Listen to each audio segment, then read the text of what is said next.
without taking much of your precious time, I take this opportunity to welcome you all for this protest. It is needless to say what for we are gathered here and why we are showing our protest. Because Mr. Amit Shah, the unfortunate Home Minister of our prestigious nation and the staunch follower of Manusmriti, has insulted our savior, the emancipator of Dalit, our visionary leader Baba Sahib Ambedkar in the parliament session itself. When the opposition MPs have objected, they staged a walkout. The ruling BJP has gone to the extent of filing false cases against the opposition leaders, and their only aim is to suppress the voices of respected Sri Rahul Gandhi. With this aim only, the followers of Manusmriti, they are indulging in the negative activities to suppress the activities of our SC, ST, OBC and MBC. So, what my humble request to you all is, we must bring an awareness among our people how we should lead our community. With this, for this protest, I request my president and respected Sri Rajashekhar Saab, the ex-president of our VML SC Welfare Association, the founder president I mean, to preside over this protest. Thank you very much. ವಂದನೆ ವಂದನೆ ನಿನಗೆ ವಂದನೆ ಬಾಬಾ ಅಂಬೇಡ್ಕರ ನಿನಗೆ ವಂದನೆ ವಂದನೆ ವಂದನೆ ನಿನಗೆ ವಂದನೆ ದಲಿತ ಜನಕ ಬೆಳಕಿನಿಟ್ಟ ಭಾಗ್ಯದಾಸನೇ ಸಂವಿಧಾನ ಕೊಡುಗೆ ಕೊಟ್ಟ ಪ್ರತಿಭಾವಂತನೇ ವಂದನೆ ವಂದನೆ ನಿನಗೆ ವಂದನೆ ಬಾಬಾ ಅಂಬೇಡ್ಕರ ನಿನಗೆ ವಂದನೆ ಜಾತಿಭೂತ ಮೆಟ್ಟಿನಿಂದ ಜನನಾಯಕನೇ ಮಣ್ಣಿನಿಂದ ಎದ್ದು ಬಂದ ದೇಶಭಕ್ತನೇ ಜಾತಿಭೂತ ಮೆಟ್ಟಿನಿಂದ ಜನನಾಯಕನೇ ಮಣ್ಣಿನಿಂದ ಎದ್ದು ಬಂದ ದೇಶಭಕ್ತನೇ ಬಾಬಾ ಅಂಬೇಡ್ಕರ ನಿನಗೆ ವಂದನೆ ವಂದನೆ ಭವನ ಬೆಂಕಿ ಬೇಗೆಯಲ್ಲಿ ಅರಳಿ ನಿಂತವನೇ ಕೋಟಿ ಕೋಟಿ ಕೊಂಪೆ ಜನರ ಮೇಲೆತ್ತಿದವನೇ ಭವನ ಬೆಂಕಿ ಬೇಗೆಯಲ್ಲಿ ಅರಳಿ ನಿಂತವನೇ ಕೋಟಿ ಕೋಟಿ ಕೊಂಪೆ ಜನರ ಮೇಲೆತ್ತಿದವನೇ ವಂದನೆ ವಂದನೆ ನಿನಗೆ ವಂದನೆ ಬಾಬಾ ಅಂಬೇಡ್ಕರ ನಿನಗೆ ವಂದನೆ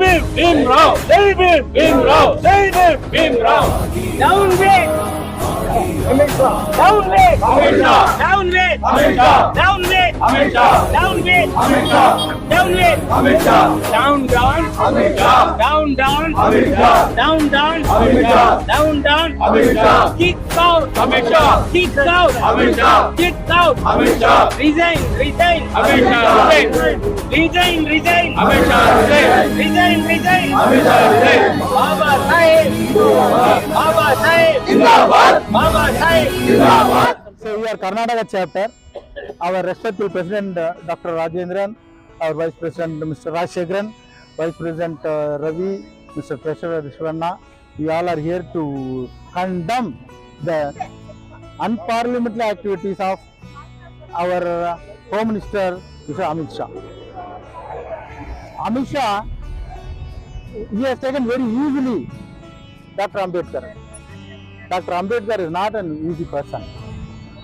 The world renowned person, knowledgeable person. Mr. Amit Shah cannot read his degrees. How many degrees he has obtained, that he cannot read the spellings of the degrees.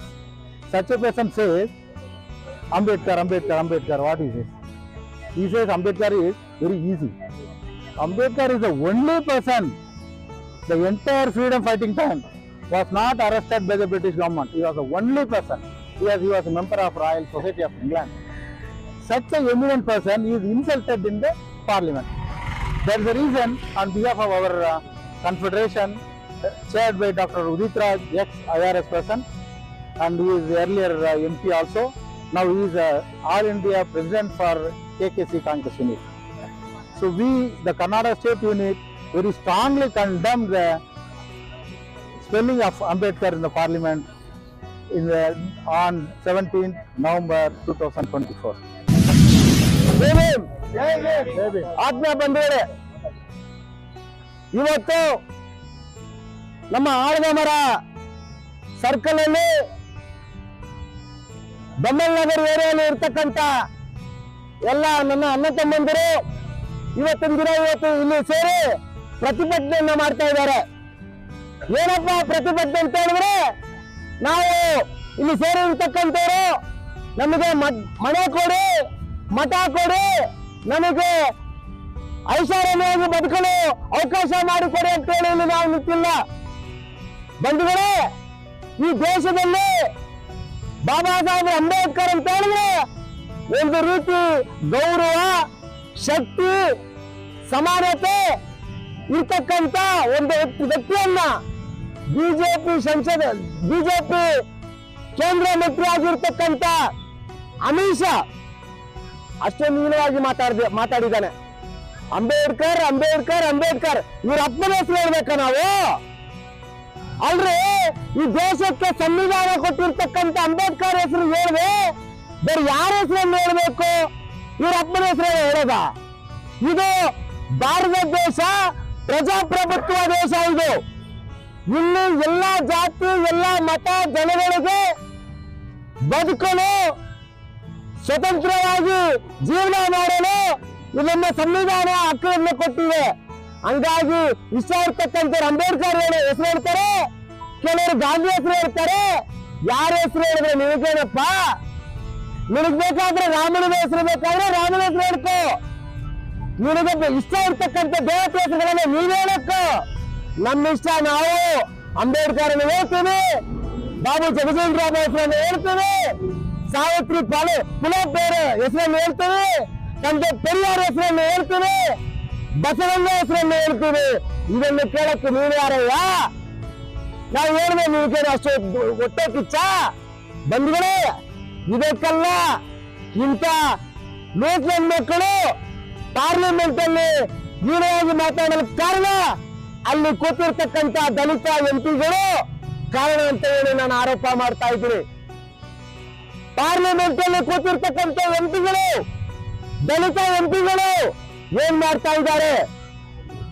ಅವರು ಅಂಬೇಡ್ಕರ್ ಸೌಲಭ್ಯಗಳನ್ನ ಪಡ್ಕೊಂಡು ಬಿಜೆಪಿ ಎಂಪಿಗಳು ಬಿಜೆಪಿಗೆ ಗುಲಾಮು, ಕಾಂಗ್ರೆಸ್ ಎಂಪಿಗಳು ಕಾಂಗ್ರೆಸ್ ಗುಲಾಮ್ ಆಗಿದ್ದಾರೆ ಹೊರತು ಯಾರು ಕೂಡ ಅಂಬೇಡ್ಕರ್ ಸಂವಿಧಾನವನ್ನ ಗೌರವಿಸ್ತಕ್ಕಂಥ ಒಂದು ಮನೋಭಾವನೆ ನಮ್ಮ ದಲಿತ ಎಂಪಿಗಳು ಇಲ್ಲ ಅಂತ ಹೇಳಿ ನನ್ನ ಆರೋಪ ಇದೆ ಬಂಧುಗಳೇ.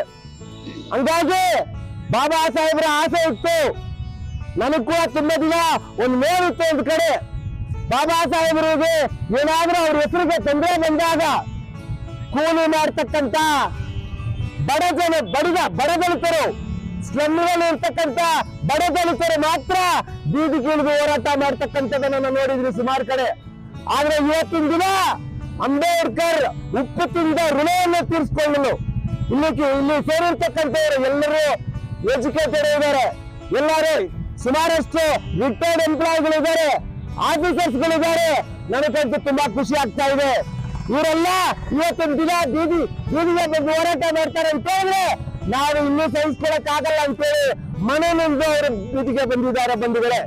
ಹಂಗಾಗಿ ಅಮಿತ್ ಶಾ ಮಾತ್ರ ಇಲ್ಲ, ಈ ಬಿಜೆಪಿ ಸರ್ಕಾರಗಳಿಗೆ ಎಚ್ಚರಿಕೆಯನ್ನ ನೀಡ್ತೀವಿ. ಈ ದೇಶದಲ್ಲಿ ಒಂದಿನ ಇಲ್ಲ ಒಂದಿನ ಬುದ್ಧ ಭಾರತ ಆಗೇ ಆಗುತ್ತೆ. ಅದಕ್ಕೆ ಎಲ್ಲಾ ಕೂಡ ನಾವು ತಯಾರಾಗ್ತಾ ಇದ್ದೀವಿ. ನಮ್ಮನ್ನ ನೀವು ಏಮಾರಿಸಿದ್ದು ಸಾಕು. ಈ ದೇಶದಲ್ಲಿ ರಾಮರಾಜ್ಯ ಬರ್ತದೆ, ಕೃಷ್ಣ ರಾಜ್ಯ ಬರ್ತದೆ ಅಂತೇಳಿ ನಮ್ಮನ್ನು ಏಮಾರಿಸಿದ್ದು ಸಾಕು. ಇದು ಬುದ್ಧನ ದೇಶ, ಬುದ್ಧ ಭಾರತ ಆಗೇ ಆಗುತ್ತೆ. ಒಂದಿನ ಇಲ್ಲ ಒಂದಿನ ಬುದ್ಧ ಭಾರತ ಆಗುತ್ತೆ. ಬುದ್ಧ ಭಾರತ ಅಂತ ಹೇಳಿದ್ರೆ ಒಬ್ಬನನ್ನ ವಂಚನೆ ಮಾಡಿ, ಒಬ್ಬನನ್ನ ಮೋಸ ಮಾಡಿ ಜೀವನ ಮಾಡಬೇಕಂತೇಳಿ ಬುದ್ಧನು ಹೇಳಲಿಲ್ಲ. ಸಮಬಾಳು ಸಮಪಾಲು, ಈ ದೇಶದಲ್ಲಿ ಪ್ರತಿಯೊಬ್ಬರು ನೆಮ್ಮದಿಯಾಗಿ ಸಂತೋಷವಾಗಿ ಬದುಕಬೇಕಂತಕ್ಕಂಥದ್ದು ಬುದ್ಧನ ತತ್ವವಾಗಿದೆ. ಅದನ್ನ ಆ ಮಾರ್ಗವನ್ನ ಒಪ್ಕೊಂಡಿರ್ತಕ್ಕಂಥ ಬಾಬಾ ಸಾಹೇಬರು ನಮ್ಮ ಮಾರ್ಗದರ್ಶಿಯಾಗಿದ್ದಾರೆ. ಆ ಮಾರ್ಗದರ್ಶಿಗೆ ಈ ನೀಚಿಕೆಟ್ಟ ಮಂತ್ರಿಗಳು ಅವರಿಗೆ ತೊಂದರೆ ಬಂದಾಗೆಲ್ಲ ಬೇರೆ ಲೀಡರ್ಗಳೇ ಸಿಕ್ಕಲ್ಲ. ಅಂಬೇಡ್ಕರ್ ಬಿಟ್ರೆ ಬೇರೆ ಲೀಡರ್ಗಳೇ ಸಿಕ್ಕಲ್ಲ. ಅಂಬೇಡ್ಕರ್ ಸಂವಿಧಾನ ಸರಿ ಇಲ್ಲ ಅಂತ ಹೇಳ್ತಕ್ಕಂಥ ಬಿಜೆಪಿದವರು ಅಂಬೇಡ್ಕರ್ ಸಂವಿಧಾನವನ್ನ ತಿದ್ದುಪಡಿ ಮಾಡ್ತೀವಿ, ಬದಲಾವಣೆ ಮಾಡ್ತೀವಿ ಅಂತ ಹೇಳ್ತಕ್ಕಂಥ ಬಿಜೆಪಿದವರು ಮಾನ ಮರ್ಯಾದೆ ಇದ್ರೆ ಅಂಬೇಡ್ಕರ್ ಕೊಟ್ಟಿರ್ತಕ್ಕಂಥ ಸಂವಿಧಾನದಲ್ಲಿ ನಾನು ಮಂತ್ರಿ ಆಗಲ್ಲ, ನಾನು MP ಆಗಲ್ಲ, ನಾನು MLA ಆಗಲ್ಲ, ನಾನು ರಾಜೀನಾಮೆ ಕೊಡ್ತೀನಿ ಅಂತ ಹೇಳಿ ನೀವು ಈಚೆ ಬಂದ್ರಪ್ಪ. ನೀವು ಬಂಧಿಸಾಗ ಆಗ ಒಪ್ಕೊಳ್ತೀವಿ.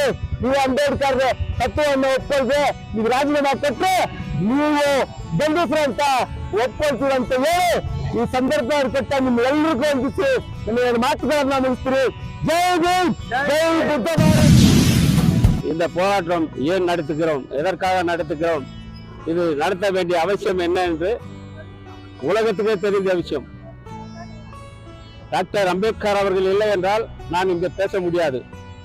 டாக்டர் அம்பேத்கர் இல்லை என்றால் நான் படித்திருக்க முடியாது. டாக்டர் அம்பேத்கர் இல்லை என்றால் நான் BML பக்தியில் வேலை செய்திருக்க முடியாது. அப்படிப்பட்ட ஒரு மாமேதையை அமித்ஷா அவர்கள் தரைக்குறைவாக ஜெயராம் ஜெயராம் ஜெயராம் சொன்னா நீ மோட்சத்துக்கு போவ, எதுக்கு நீங்க அம்பேத்கர் அம்பேத்கர் என்றீங்க? நான் இந்து, நீ ஏத்துக்கிறேன், நீ இந்தா? ஆனா நான் SC, நான் இந்து தான், நீ இந்தா ஏத்துக்கிறா? இத ஏத்துக்கிறது இல்ல, நீ SCன்ற என்ன? அம்பேத்கர் சட்டத்தை மோடியில அமித்ஷா இல்ல யார் வந்தாலும் திருத்த முடியாது. அது திருத்தத்துக்கு நாடே விடாது, நாடே கொந்தளிக்கும். அவர் ஏறின சட்டம்னா இன்னைக்கு ஓடி இருக்கிற நாட்டுல உலகத்திலேயே அப்ரிஷியேட் பண்றாங்க அம்பேத்கர். இவன் அமித்ஷா அம்பேத்கரை மட்டமா சொன்னா அவர் மட்டமா ஆக முடியாது, உலகமே போட்டுது. அன்னைக்கு சட்ட ஏதத்துக்கு யோகித்து இல்லாத எல்லாம் இன்னைக்கு அமெரிக்காவுக்கு போனப்போ அமெரிக்காவில தொப்பி அனுப்பிக்கிறாங்க. உங்க கண்ட்ரியில இருக்க டாக்டர் அம்பேத்கர் அவரை வச்சு எழுதுன்னு அன்னைக்கு எழுதின அம்பேத்கர் அவர் சட்டம்னா இன்னைக்கு இருக்குது, இன்னமும் இருக்கும், அழியாது. அது உலகம் போற்றும் மாமேதை, வெகு சிறந்த பேச்சாளர், சிந்தனையாளர், எழுத்தாளர், பொருளாதார நிபுணர், சட்ட வல்லுநர், சமூக போராளி, பெண்களின் பாதுகாவலன், தொழிலாளர்கள் முன்னோடி, இந்திய அரசியலமைப்பு சட்ட பிதா, கண் கண்ட தெய்வம், பாரத ரத்னா டாக்டர் BR அம்பேத்கர் அவர்கள் எழுதிய இந்திய அரசியலமைப்பு சட்டம் 75 ஆண்டுகளாக இந்த நாட்டிலே ஆட்சியாளர்கள் ஆட்சி அமைத்து வந்தார்கள். 75 ஆண்டுகளை ஒட்டி இந்திய பாராளுமன்றத்திலே 2 நாட்கள் அவரை பற்றி பேச வேண்டும் என்று அனைவரும் பேசிக் கொண்டிருந்தார்கள். அந்த சமயத்திலே உள்துறை அமைச்சர் அமித்ஷா அவர்கள் என்ன பேசினார்? आजकल फैशन हो गए, अमित शाह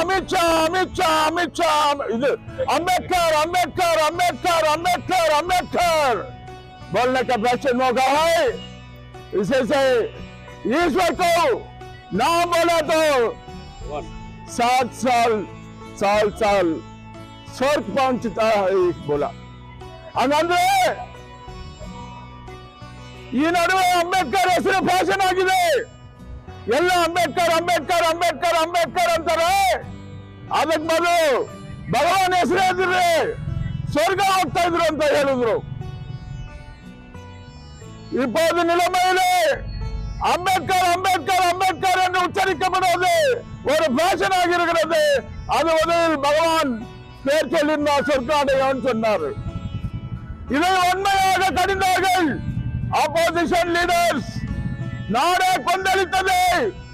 குஜராத்தில் நேற்று 28ஆம் தேதி ஒரு அமித்ஷா பங்கேற்கக்கூடிய நிகழ்வு இருந்தது.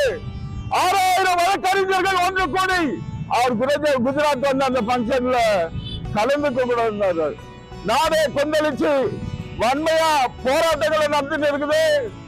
நம்ம ஆல் இந்தியா கான்ஃபெடரேஷன் ஸ்டேட் டோமா தலித் ஓபிசி மைனாரிட்டிஸ் அண்ட் ஆதிவாசிகளுடைய ஸ்டேட் பிரசிடென்ட் ராஜசேகர் அவர்கள் மற்றும் பீப்புள் டெவலப்மெண்ட் ட்ரஸ்டினுடைய இயேசு நாராயண அவர்கள் நேற்று கூப்பிட்டு என்னிடத்தில் சொன்னாங்க, நீங்க கலந்துக்கணும், இந்த மாதிரி ஏற்பாடு பண்ணி இருக்கணும். அது உலக தலைவர்களே உன்னதமான மனிதர் பாபா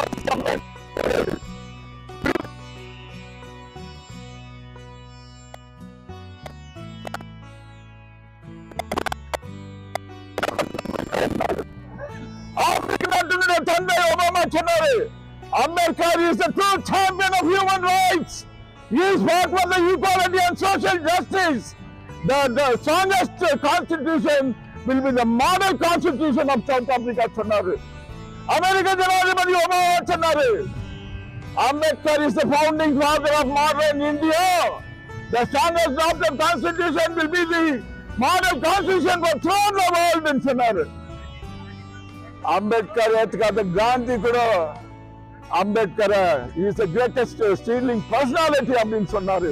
இப்படி உலக தலைவர்கள் போற்றப்பட்ட அண்ணல் அம்பேத்கரை இழிவுபடுத்திய அமித்ஷா உடனடியாக பொது மன்னிப்பு கேட்க வேண்டும், பதவியிலிருந்து விலக வேண்டும் என்று ஆலமரத்தில் வைத்திருக்கின்ற அம்பேத்கர் சோசியல் ப்ரோகிரஸ் தலைவர் என்பதிலும் அம்பேத்கர் பிரச்சார சமிதியில் பொது காரியர்ஸ் என்பதிலும் இங்கு வன்மையாக அமித்ஷா செயலை கண்டித்து உடனடியாக அவர் ரிசைன் பண்ணும், பொது மன்னிப்பு கேட்கணும் கூட்டு இங்கே எனக்கு பேச வாய்ப்பளித்த டோமா ஸ்டேட் பிரசிடென்ட் ராஜசேகர் அவர்களுக்கும் நாகராஜ் அவர்களுக்கும் ಅನೇಕ ಅಂಬೇಡ್ಕರ್ ವಾದಿಗಳಿಗೂ ನನ್ರಿ ಪಾರಾಟಿ ಅಂಬೇಡ್ಕರ್ ಅನ್ನ ಹೀನವಾಗಿ ಮಾತಾಡಿರ್ತಕ್ಕಂಥ ಬಿಜೆಪಿ ಅಮಿತ್ ಶಾಗೆ ಬಿಜೆಪಿ ಪಕ್ಷಕ್ಕೆ ಅಮಿತ್ ಶಾಗೆ ಬಾಬಾ ಸಾಹೇಬ್ ಅಂಬೇಡ್ಕರ್ ಅವರನ್ನ ಹೀನವಾಗಿ ಮಾತಾಡಿರ್ತಕ್ಕಂಥ ಅಮಿತ್ ಶಾಗೆ ಬಾಬಾ ಸಾಹೇಬರನ್ನು ಹೀನವಾಗಿ ಮಾತಾಡ್ತಕ್ಕಂಥ ಕೇಂದ್ರ ಮಂತ್ರಿ ಅಮಿತ್ ಶಾಗೆ ಧಿಕ್ಕಾರ ಅಮಿತ್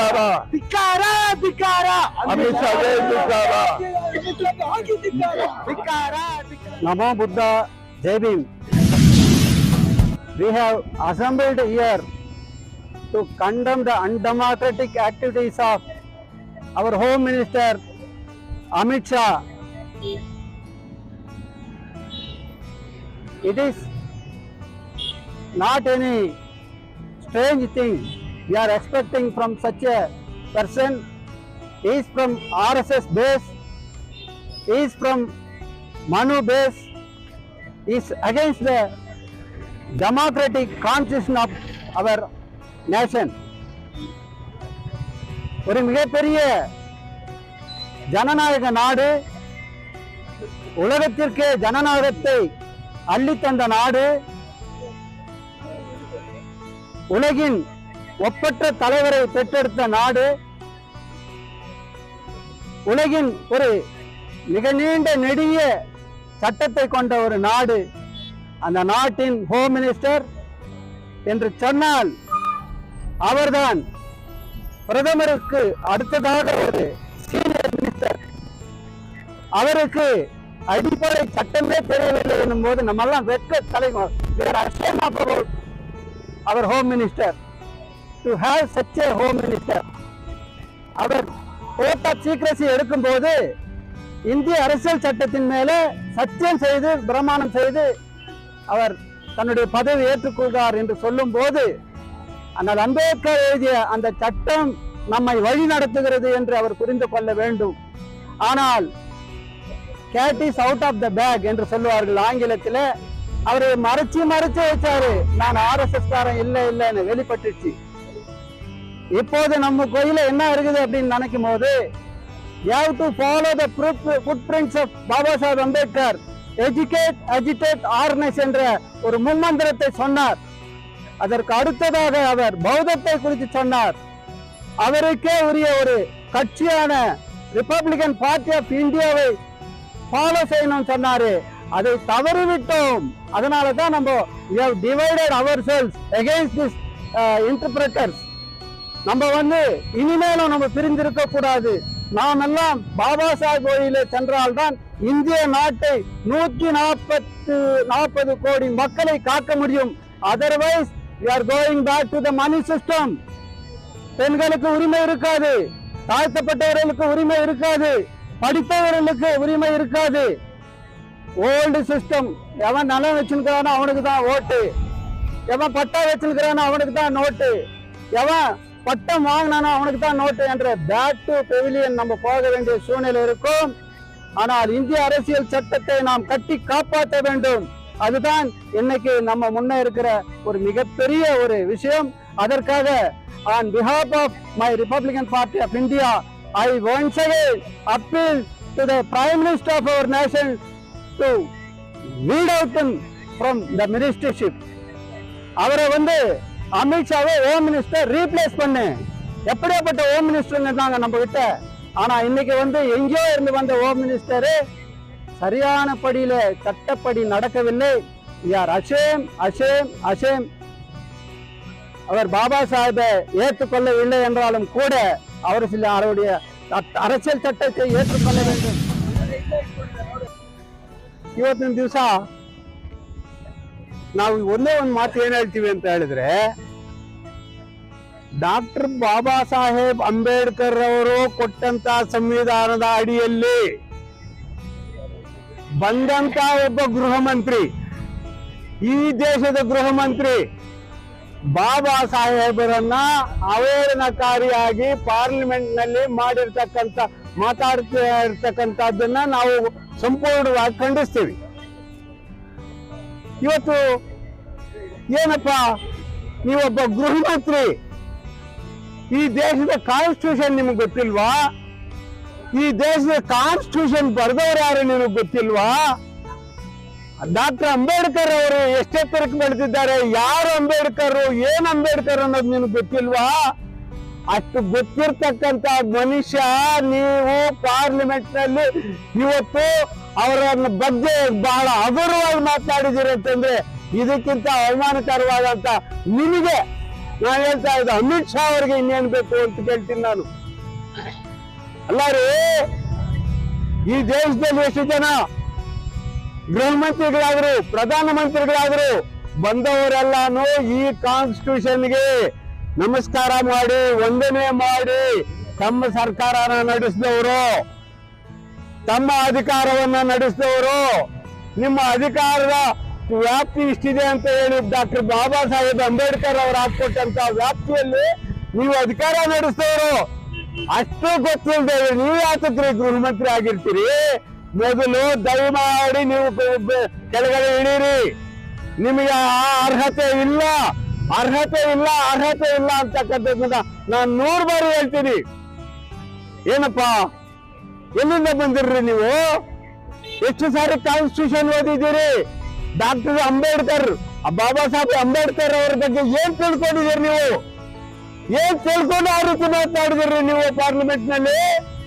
ನಮ್ ಸಹೋದರರೊಬ್ರು ಹೇಳ್ತಾ ಇದ್ರು, ಇವತ್ತಿನ ದಿವಸ ಡಾಕ್ಟರ್ ಬಾಬಾ ಸಾಹೇಬ್ ಅಂಬೇಡ್ಕರ್ ಬಗ್ಗೆ ಹಗುರವಾಗಿ ಮಾಡಿ ಮಾತಾಡಿರ್ತಕ್ಕಂಥ ಅಮಿತ್ ಶಾ ಅವ್ರ ಮಾತು ಕೇಳ್ಕೊಂಡು ನಮ್ಮ ದಲಿತ ಪಾರ್ಲಿಮೆಂಟ್ ಮೆಂಬರ್ಗಳು ಯಾರ್ಯಾರು ಇದ್ದೀರಿ, ಇರ್ರೆಸ್ಪೆಕ್ಟಿವ್ ಆಫ್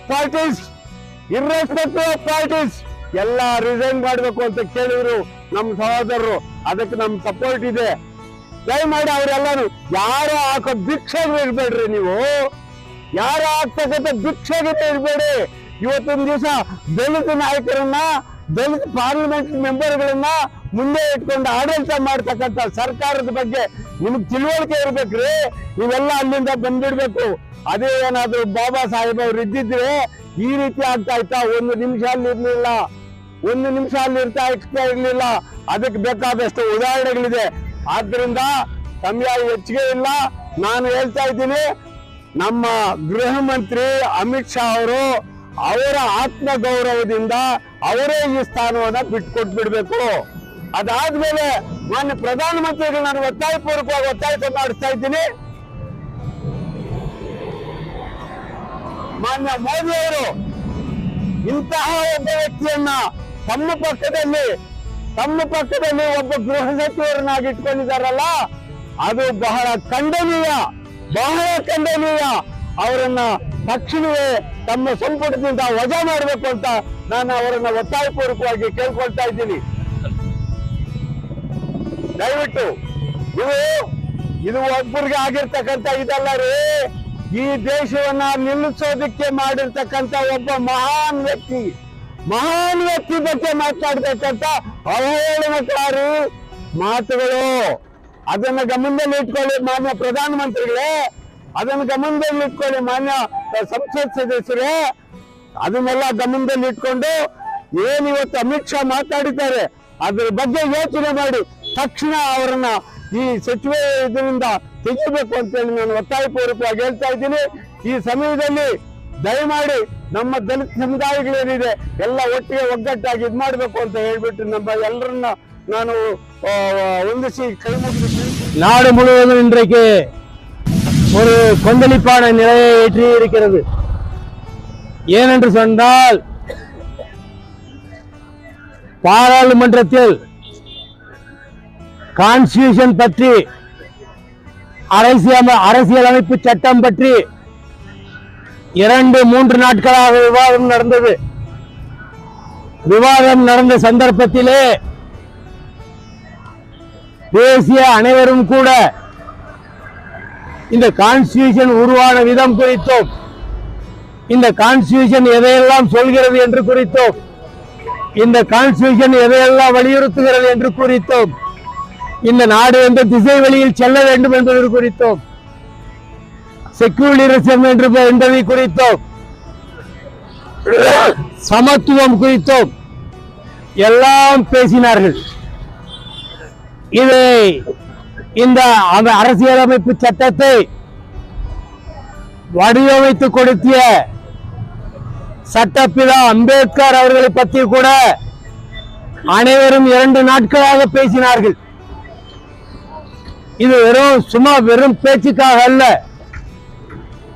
உண்மையிலேயே அன்றைக்கு சட்டம் இயற்றுவதற்கான குழு ஏற்படுத்தி இருந்தாலும் கூட இந்த சட்டத்தை அரசியலமைப்பு சட்டத்தை உறுதியாக மற்றவர்களை விட அவர்களுடைய பங்களிப்பு என்னவாக இருந்தாலும் சரி, ஆனாலும் கூட அவர் முன்னிலை நின்று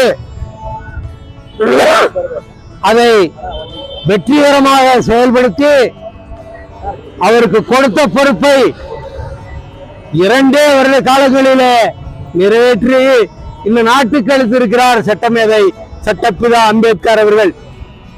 அவர் இதற்காக எத்தனை துன்பப்பட்டிருக்க வேண்டும், துயரப்பட்டிருக்க வேண்டும், தூங்காமல் இருந்திருக்க வேண்டும், இந்த நாடு இன்னும் முன்னே எந்த பாதையில் செல்வது என்ற பாதையை வகுக்க வேண்டும் என்பதற்காக அவர் எடுத்த அந்த நிலைப்பாடு இந்த நாட்டு மக்களை வாழ்வித்துக் கொண்டிருக்கிறது.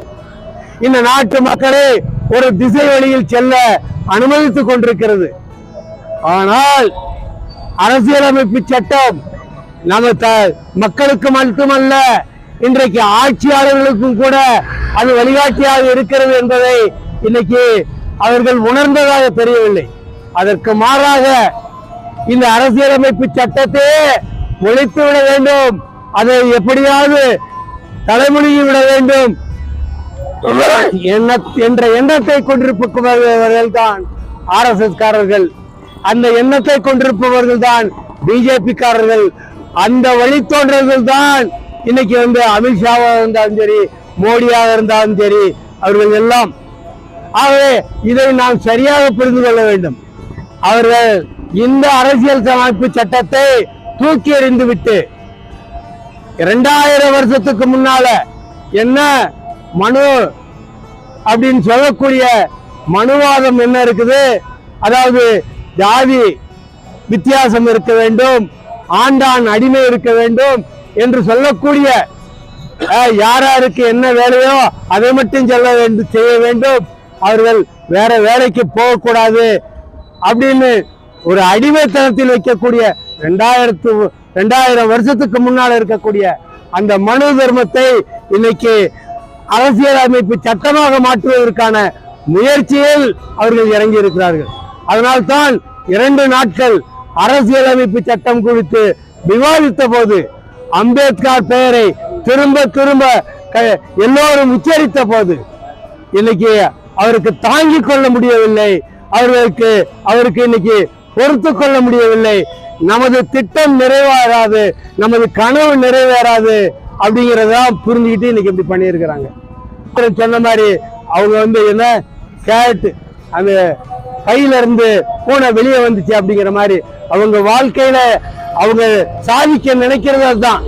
ஆகவே நாம் ஒண்ணு புரிந்து கொள்ள வேண்டும், அந்த பிஜேபிக்கு எதிராக RSSக்கு எதிராக நமது போராட்டம் இன்னும் வெற்றிகரமாக நடக்க வேண்டும்.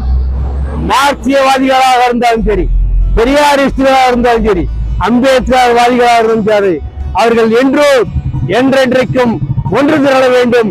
இந்த ஆட்சியாளர்களுக்கு எதிராக போராட்ட களத்தில் இன்னும் முன்னே செல்ல வேண்டும் என்று மார்க்சிஸ்ட் கம்யூனிஸ்ட் கட்சியின் சார்பாகவும் என் சார்பாகவும் கூறிக்கொண்டு எனக்கு வாய்ப்பளித்தமைக்கு நன்றி கூறி முடிக்கிறேன். நன்றி. ಇವತ್ತೇನು ನಮ್ಮ ಪಿತಾಮಹ ಬಾಬಾ ಸಾಹೇಬ್ ಅಂಬೇಡ್ಕರ್ಗೆ ಅವಮಾನ ಆಗಿದೆ ಅಂತ ಏನು ಇಲ್ಲಿ ಸೇರಿದ್ದೀವಿ. ನಾವು ಅಂಬೇಡ್ಕರ್ ಮಕ್ಕಳು, ಆದರೆ ಅಂಬೇಡ್ಕರ್ ಸಂವಿಧಾನದಲ್ಲಿ ಇಲ್ಲಿ ಇರ್ತಕ್ಕಂಥ ಎಲ್ಲರೂ ಇದ್ದಾರೆ. ಅವರು ಎಲ್ರಿಗೂ ಅವಮಾನ ಆದಂಗೆ ಅವರೆಲ್ಲರೂ ನಮ್ಮ ಜೊತೆ ಸೇರ್ಕೋಬೇಕು. ನಾವೇ ಮಾತ್ರ ಇಲ್ಲಿ ಪ್ರೊಟೆಸ್ಟ್ ಮಾಡಿದ್ರೆ ಅಲ್ಲ. ಇವತ್ತು ಅಂಬೇಡ್ಕರ್ ಸಂವಿಧಾನದ ಕೆಳಗಡೆ ಯಾರ್ಯಾರು ಕೆಲಸ ಮಾಡ್ತಾ ಇದ್ದೀವಿ, ಅಂಬೇಡ್ಕರ್ ಸಂವಿಧಾನದಲ್ಲಿ ನಾವು ಯಾರ್ಯಾರು ಕಾನೂನ ಪಡ್ಕೊಂತ ಇದ್ದೀವಿ, ಸವಲತ್ತನ್ನು ಪಡ್ಕೊಂತ ಇದ್ದೀವಿ. ಇವತ್ತು ತರಕಾರಿ ಮಾರೋರು ಇರ್ಬೋದು, ನಮ್ಮ ಆರಕ್ಷಕರು ಇರ್ಬೋದು, ಪ್ರತಿಯೊಬ್ಬರು ಇವತ್ತು ಏನೇನು ಭೂಮಿ ಮೇಲೆ ಜೀವನ ಮಾಡ್ತಾ ಇದೀವಿ, ಹೊಟ್ಟೆನಲ್ಲಿ ತಾಯಿ ಹೊಟ್ಟೆನಲ್ಲಿ ಹುಟ್ಟುವಾಗಲೇ ಶುರುವಾಗುತ್ತದೆ ಸಂವಿಧಾನದ ಒಂದು ಕಟ್ಟುಪಾಡು. ಅಂತ ಒಂದು ಸಂವಿಧಾನವನ್ನ ಬರೆದಂತ ಬಾಬಾ ಸಾಹೇಬ್ ಅಂಬೇಡ್ಕರ್ ಹೆಸರನ್ನ ಜಪ ಮಾಡಬೇಡಿ. ಅದೊಂದು ಫ್ಯಾಷನ್ ಆಗಿದೆ ಅಂದ್ರೆ ಫ್ಯಾಷನ್ ಅಲ್ಲ ಸಾಹೇಬ್ರೆ, ಇದು ನಮ್ಮ ಲೈಫ್. ಭಾರತ ಜನರ ಪ್ರತಿ ಜನರ ಒಂದು ಜೀವ ಉಸಿರು. ಇವತ್ತು ನಾವು ಗಾಳಿಯ ಯಾವ ತರ ತಗೋತಾ ಇದೀವಿ, ಜಾತಿ ಮತ ಭೇದವಿಲ್ಲದೆ ಸಂವಿಧಾನವನ್ನು ಸಹಿತ ಅದೇ ರೀತಿ ನಾವು ಸ್ವೀಕಾರ ಮಾಡಿದೀವಿ. ಬರೀ ದಲಿತರಿಗೆ ಒಂದು ಕಾನೂನು, ಮೇಲ್ವರ್ಗದವರಿಗೆ ಒಂದು ಕಾನೂನು, ಮಹಿಳೆಯರಿಗೆ ಒಂದು ಕಾನೂನು ಇಲ್ಲ. ಶೋಷಿತ ಸಮಾಜದೊಳಗೆ ಯಾವತ್ತು ಶೋಷಣೆಯನ್ನ ಮಾಡ್ತಿದ್ದಂತ ಸಮಾಜವನ್ನ ಮೇಲ್ ತರಬೇಕು ಅಂತ ಸಂವಿಧಾನವನ್ನ ಬರೆದಂತ ಮಹಾನ್ ವ್ಯಕ್ತಿಯನ್ನ ನೀವು ಜಪಿಸಬೇಡಿ ಅಂತ ಹೇಳಿದ್ರೆ ಏನ್ ನ್ಯಾಯ ಸ್ವಾಮಿ? ಆದ್ರಿಂದ ನಮ್ಮ ಮನವಿ ಇಷ್ಟೇ, ನೀವು ಯಾವುದೇ ಕಾರಣದಿಂದ ನಾವು ಎಷ್ಟೇ ಬೊಬ್ಬಿಟ್ಟು ಆ ಸಂವಿಧಾನನ ನೀವು ಅರಸಕ್ಕಾಗೋದಿಲ್ಲ. ಒಂದು ಮತ್ತೆ ನೀವು ಅಂಬೇಡ್ಕರ್ ಹೆಸರನ್ನ ಯಾಕೆ ತತ್ತೀರಿ ಅಂದ್ರೆ ಅಸೆಂಬ್ಲಿ ಪಾರ್ಲಿಮೆಂಟ್ ಒಳಗೆ ಸರಿಯಾದ ರೀತಿಯಲ್ಲಿ ಕ್ವಶನ್ ಆನ್ಸರ್ ನೀವು ಮಾಡಕ್ ಆಗದೆ ಇದ್ದಾಗ ಟೂಲ್ ಹುಡುಕ್ತೀರಿ. ಯಾವ ಟೂಲ್ ಹುಡುಕಿದ್ರೆ ಯಾವ ಟೂಲ್ ಇಲ್ಲಿ ಇಟ್ಟೆ ಈ ಸೆಷನ್ ನಿಂತೋಗುತ್ತೆ, ನಮ್ಮ ಮಾತು ಇಲ್ಲಿಗೆ ಡೈವರ್ಟ್ ಆಗುತ್ತೆ ಅನ್ನೋದು ನಾವು ಇಡೀ ನಿಮ್ಮ ಲೈಫ್ ನಲ್ಲಿ ಮಾಡ್ಕೊಂಡ್ ಬಂದಿರೋದು ಅಂಬೇಡ್ಕರ್ ಹೆಸರು ಒಂದೇ. ಅಂಬೇಡ್ಕರ್ ಹೆಸರು ಹೇಳಿದ್ರೆ ಅಲ್ಲಿಗೆ ನಿಮ್ಮ ಎಲ್ಲ ತಲೆನೋವುಗಳು ಕಳೆದೋಗ್ಬಿಡ್ತದೆ, ಅಲ್ಲಿಗೆ ಡೈವರ್ಟ್ ಆಗೋಗ್ಬಿಡ್ತದೆ. ಆ ಒಂದು ಸಿದ್ಧಾಂತನ ಇಟ್ಕೊಂಡು ನೀವು ಅಧಿಕಾರನ ಮಾಡಬೇಡಿ. ಪ್ರತಿಯೊಬ್ರು ನೀವು ಸಹಿತ ಮಾನ್ಯ ಅಧ್ಯಕ್ಷ ಅಂತ ಏನ್ ನಿಮ್ಮ ಪಾರ್ಲಿಮೆಂಟ್ ಒಳಗೆ ಪ್ರಾರಂಭ ಮಾಡ್ತೀವಿ, ಆವಾಗ ಜೈ ಭೀಮ್ ಅಂತ ಹೇಳಿ ಬಾಬಾ ಸಾಹೇಬ್ ಅಂಬೇಡ್ಕರ್ ಹೆಸರು ಹೇಳಿ, ಅವತ್ತು ನಿಮ್ಮ ಜನ್ಮ ಸಾರ್ಥಕ ಆಗ್ತದೆ. ಅವತ್ತು ನಿಮ್ಮ ಒಂದು ಗೆಲುವಿಗೆ ಒಂದು ಸ್ಫೂರ್ತಿ ಸಿಗ್ತದೆ. ಅಂತ ಪುಣ್ಯವಂತನ ಹೆಸರು ಹೇಳಿದ್ರೆ ನಿಮಗೆ ಪುಣ್ಯ ಬರ್ತದೆ. ಯಾವುದೇ ಕಾರಣದಿಂದ ಶೋಷಣೆ ಮಾಡಿದಂತ ಇವತ್ತು ಎಷ್ಟು ಹೆಣ್ಮಕ್ಳು ಇವತ್ತು ನಿಜವಾಗ್ಲೂ ನೆನೆಸ್ಬೇಕಾದ್ರೆ ಬಾಬಾ ಸಾಹೇಬ್ನ ಹೆಣ್ಮಕ್ಳು ನೆನೆಸ್ಬೇಕು. ಅವ್ರ ಗೋಡೆಯಿಂದ ಆಚರಣೆ ಬರಂಗಿಲ್ಲದೆ ಇದ್ದಂತ ಸಂದರ್ಭದೊಳಗೆ ಅವ್ರಿಗೆ ಬರೀ ಮಕ್ಕಳ ಮಿಷನ್ ಮಾಡಿ ಒಳಗಿಟ್ಟಿದ್ರು. ಅಂತ ಅವ್ರ ಕೈಗೆ ಅಸ್ತ್ರವನ್ನು ಕೊಟ್ಟು ಹೊರಗೆ ಕಳಿಸೋರು ಬಾಬಾ ಸಾಹೇಬ್ ಅಂಬೇಡ್ಕರ್. ಇವತ್ತು ಹೆಣ್ಮಕ್ಳು ಏನ್ ಮಾಡ್ತಾ ಇದಾರೆ, ದೇವಸ್ಥಾನಗಳು ಸುತ್ತಕೊಂಡಿದ್ದಾರೆ, ಬಾಬಾ ಸಾಹೇಬ್ರನ್ನ ಮರ್ತಾ ಬಿಟ್ಟಿದ್ದಾರೆ. ಅವರು ಇಂಥ ಜಾತಿ ಹೆಣ್ಮಕ್ಳಿಗೆ ಅಂತ ಬರೆದ್ರ ಪ್ರತಿಯೊಂದು ಹೆಣ್ಣು ಮಕ್ಕಳಿಗೂ ಸಹಿತ ಅಧಿಕಾರವಂತ ಕೊಟ್ಟಂತ ಪುಣ್ಯಾತ್ಮ ಇವತ್ತು ಒಂದು ಹೆಣ್ಣು ಮಕ್ಕಳು ಸಹಿತ ರಸ್ತೆಗಿಳಿದು ಅವ್ರಿಗೆ ಅವಮಾನ ಆಗಿದೆ ಅಂತ ಪ್ರೊಟೆಸ್ಟ್ ಮಾಡೋಣ ಅಂತ ಬರ್ತಾ ಇಲ್ಲ. ಬಹಳ ನೋವಿದೆ. ದಯಮಾಡಿ ಬರೀ SC-ಗಳಿಗೆ ನೋವಲ್ಲ, ಇದು ST-ಗಳಿಗೆ ನೋವಲ್ಲ, OBC-ಗಳಿಗೆ ನೋವಲ್ಲ. ಅಂಬೇಡ್ಕರ್ ಸಂವಿಧಾನವನ್ನ ಯಾರ್ಯಾರು ಸ್ವೀಕಾರ ಮಾಡಿದಿರಿ ಎಲ್ಲರಿಗೂ ನೋವಿದೆ. ದಯವಿಟ್ಟು ಎಲ್ಲರೂ ಇದನ್ನ ಪ್ರೊಟೆಸ್ಟ್ ಮಾಡಬೇಕು ಅಂತ all India confederation of backward minorities and Adivasis. We are agitating throughout nation, and our agitations are in the center of Delhi also. Recently, we have conducted a very big rally at Ramlila Maidan. There also we have condemned BJP and RSS. And today, the program is being held here. It is purely because of the important person, Yeshu alias Nagaraj. He was only இன்னொருத்தர் எல்லா இடத்துலயும் நீங்க agitation பண்ணுகிறீங்க, இங்க ஆலமத்துல நீங்க ஒரு agitation பண்ணுங்கன்னு சொல்லிட்டு, அதனால இந்த ப்ரோக்ராமுக்கு வந்து ஆர்கிடெக்டாக நான் இயேசுவை நினைக்கிறேன். Why all my earlier speakers spoke the importance of today agitation? Because Amit Shah has no moral right, as rightly said by Mr. Rajendran and Mr. Arjunan. They could not be able to digest Baba Sahib name in the parliament. Why? Because when the debate was given, everybody has spoken on Ambedkar. Why not only in India, the entire world is speaking on Ambedkar, because he is the intellectual luminary in every branch of knowledge throughout the world. Nobody can be equated to Baba Sahib Ambedkar. Such a leader, Amit Shah is telling that you should not pronounce the name of Ambedkar, means Amit Shah should have not any moral right. I think that it doesn't have a common sense also. Because Baba Sahib Ambedkar is the person, he is the architect of Indian Constitution. Because of him only Parliament is there. Because of him only Indian democracy is there. Such a person we should not spell the name, means அவனுக்கு எந்த அறிவு இருக்குது, உனக்கு புத்தி இருக்குதான்றது கூட அளவுக்கு கூட நாங்கள் கேள்வி கேட்குவோம். ஏன்னாக்கா because even recently in Ramlila Maidan we have strongly condemned BJP and RSS. Why? Because they are planning to bring Manusmriti constitution in India. The hidden agenda of disinvesting public sectors is to scrap reservation. ಅದು ಎಲ್ಲರೂ ಸೇರಿ ಹೋರಾಟ ಮಾಡಬೇಕು. ಅದು ನಾವೆಲ್ಲ ಬಿಟ್ಕೊಡ್ತಾ ಇದ್ವಿ. ಯಾಕಂದ್ರೆ ಅವ್ರಿಗೆ ಬಂದು ರಿಸರ್ವೇಶನ್ ಇರಬಾರ್ದು, ಇದೇ ಒಂದು ಮುಖ್ಯ. ಇದು ಕಾರಣ ಮನುಸ್ಮೃತಿ ಕಾನ್ಸ್ಟಿಟ್ಯೂಷನ್ ಬರಬೇಕು. ಯಾತಕ್ಕೆ ಅಂದ್ರೆ ಮನುಸ್ಮೃತಿ ಕಾನ್ಸ್ಟಿಟ್ಯೂಷನ್ ಬಂದ್ರೆ ಅವ್ರು ಏನೇನು ನೆನೆಸ್ತಾರೋ ಅದೆಲ್ಲ ನಡೀತಾ ಇರುತ್ತೆ. ಅವರು ಅಯೋಧ್ಯೆ ಅಂತ ಹೇಳಿದ್ರು, ಅಯೋಧ್ಯೆಯಲ್ಲಿ ನೀವು ಏನ್ ಮಾಡಕ್ಕಾಯ್ತಾ? ಇವಾಗ ಕೂಡ ನಾನು ಹೇಳ್ತೀನಿ, ನಮ್ಮ ಲೀಡರ್ ಡಾಕ್ಟರ್ ಉದಿತ್ ರಾಜ್ ಹೇಳ್ತಾರೆ, you BJP and RSS have guts. You stop EVMs. You bring back to the ballot paper. Then let us see who is going to win the parliament. You cannot win the parliament because you have all gold marks in winning the election. So, on this day, the All India Confederation strongly condemn Amit Shah, because Amit Shah has no moral right. Their hidden agenda is for BJP. Congress is not the enemy. Congress is not the opposition. For them, Indian Constitution is the main enemy. This many of you may not be knowing it, because this Constitution only making India as a secular country. This has to be demolished. That is why they are making Nagpur as headquarter and Varanasi is another headquarter. They are planning Manusmriti constitution. So unless the last bit of the Dalits are there in this country, we cannot bring any other constitution other than Baba Sahib Ambedkar constitution. So the strongly warn Amit Shah, strongly warn BJP. Actually speaking, Mr. Modi, Prime Minister, should have taken the moral responsibility.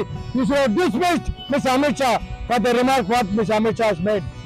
Modi has kept quiet because Modi is also in favor of Amit Shah. And also I request Supreme Court of India, they have the moral right to impeach Amit Shah. Amit Shah has no moral right to continue in the parliament. With this, I thank today all the leaders, even BL leaders, Mr. Jayaraman also came, all the leaders who gathered here and protested against Amit Shah. Thank you. Jai Bhim Bandal. జై భీమ్ జై భీమ్ జై భీమ్ జై Bhim Ambedkarism Ambedkarism down down down down Amit Shah down down Amit Shah down down Amit Shah down down Amit Shah down down Amit Shah BJP down down BJP down down BJP down down BJP down down Amit Shah down down Amit Shah down down Amit Shah down down Amit Shah Amit Shah Amit Shah Amit Shah down down Amit Shah down down Amit Shah జై భీమ్ భీమ్ రావ్ జై Bhim Yes, please, Amisha. Yes, please, Amisha. Thank you.